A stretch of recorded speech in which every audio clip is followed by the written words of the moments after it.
মইতো নমিনেশ্যন দাখিল কৰিলোঁ এইটো আপোনালোকে দেখিছে গোটেই প্ৰচেছন কৰি পেলাই গৈ পেলাই আপোনালোকৰ গোটেই সংবাদসেৱীসকল গোটেইসকল আছে ইলেক্ট্ৰনিক মিডিয়া আছে তাত গৈ পেলাই DC অফিচত নমিনেশ্যন দিয়া নাই জানো আৰু নমিনেশ্যন দিছোঁ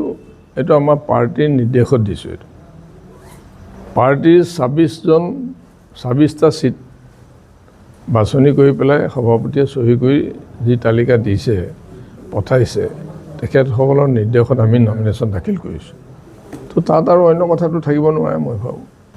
নাই এইটো এতিয়া কোনে কৈছে এইটোতো আপোনালোকেহে জানিব আমিতো যিটো কৰিছোঁতো একদম পূৰা ব্ৰড ডে লাইটত কৰিছোঁ আমিতো লুকাই কৰা নাই না এইটো আপোনালোকে চবেই দেখিছে যে একদম টাউনৰ মাজেদি উই হেভ মাষ্ট টিল উই ৰিচ DC মানে ৰিটাৰ্ণিং অফিচাৰ অফিচ তাৰপিছত আমি তাত নমিনেশ্যন দিছোঁ নমিনেশ্যন দিয়াৰ পিছত এইটোৱে পৰিষ্কাৰকৈ জনাই দিছে শিৱসাগৰ নালাগে বুলি সাৰা অসমত এইটো মেছেজে জনাই দিছে আমি মানে কি কৰিছোঁ চাওক পবিত্ৰ মাঘকেইটা হ'ল তেওঁ মাকৰ ঘৰ আমাৰ তাতে মিটিৰ কোনো আমাৰ সমষ্টিতে তেখেতৰ মানে বহুত আছে তেওঁ MPও হয় মিনিষ্টাৰো হয় এতিয়া সেইজন মানুহ তালৈ আহিছে কেলৈ অহা নিৰ্বাচন 2026 নিৰ্বাচনত আমি যেতিয়া প্ৰাৰ্থীত্ব আগবঢ়াইছোঁ NDA হৈ পেলাই প্ৰাৰ্থীত্ব আগবঢ়াইছে মিত্ৰজোঁটৰ প্ৰাৰ্থী হিচাপে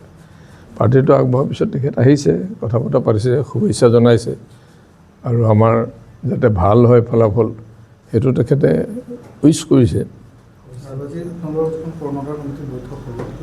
কৰ্ণধাৰ কমিটিত আমি কেনেকৈ ইলেকশ্যনটো কণ্ডাক্ট কৰিম আমাৰ গোটেই আঞ্চলিকবিলাক আমি গোটেই এণ্টায়াৰ মানে কনষ্টিটিউঞ্চিটোক কেনেকৈ একদম গ্ৰাছলৈকে আমি হেৰি হৈ যাম যিটো সৰ্বসাধাৰণতে আমি নিৰ্বাচন খেলোঁ 1985 আমি যিটো খেলি আহিছোঁ সেইটো কাৰণে আমি ইয়াত এটা পলিচি আমি বনাবলৈ আমি আগবাঢ়িছোঁ মানে এতিয়া সমিলমিলটোৰ ইনিচিয়েটিভৰ কথা যিটো কৈছে এতিয়া আমাক প্ৰাৰ্থীত্বটো দিছে কেতিয়া দিব পাৰে যেতিয়া দুইটা দলে আলোচনা কৰি চিটবিলাক ঠিক কৰি দিব ঠিক কৰি দিয়াৰ পিছতহে এইটো দিব পাৰিব এতিয়া এই লিষ্টখন সেইদিনাখন 19 তাৰিখে ৰাতি 10:30 বজাত পাব্লিছ হৈছে আৰু সেই লিষ্টখন পোৱাৰ পিছত সভাপতি যেতিয়া ডিৰেকশ্যন আমি পাইছোঁ সেইমতে আমি নমিনেশ্যন দিছোঁ মানে এইটো মানে হৈছে যে দুই মিত্ৰ দলৰ আলোচনা বিলোচনাৰ মাজেদিয়ে এইখন লিষ্ট পাব্লিছ হৈছে আৰু যদি নাই হোৱা তেতিয়াহ'লে এইটো এটা ছাইডৰ পৰাটো হেৰি আহিলেহেঁতেন আৰু সেইমতে আমি তাত দিছোঁ জিলা পৰ্যায়ত তেতিয়া হ'ব যেতিয়া নমিনেশ্যনবিলাক ঠিক হ'ব নমিনেশ্যনবিলাক ইয়াত যেতিয়া অ'কে কৰিব অ'কে কৰাৰ পিছত তেতিয়া আমি যেতিয়া একদম বোলে কাইলৈৰ পৰা আমি কেম্পেইনৰ কাৰণে ঠিক ঠাক হৈছে তাৰ আগে ডিষ্ট্ৰিক্টে আঞ্চলিকে মণ্ডলে বুথে এইবিলাক জইণ্ট নিৰ্বাচনী মানে হেৰি হৈ যাব নিৰ্বাচনী যৌথ কমিটি হ'ব আৰু তেনেকুৱা ধৰণৰ নিৰ্বাচনটো হেৰি কৰা হ'ব সেইটো কাৰণে আমি আলোচনা কৰি আছোঁ কিন্তু তেওঁলোকৰ লগত এতিয়া আলোচনা কৰিবলৈ তেওঁলোকৰ কথাটো হ'ল যে সেইটো অফিচিয়েলি গোটেই কথাটো আহিব লাগিব আমাকো অফিচিয়েলি যেনেকৈ জনাইছে ঠিক তেনেকৈ তেওঁলোকলৈকে আহিলে তেতিয়া দুইটা পক্ষই আলোচনা কৰি সেইটো বনাব পাৰি তাহাঁতৰ তাৰ কোনোবা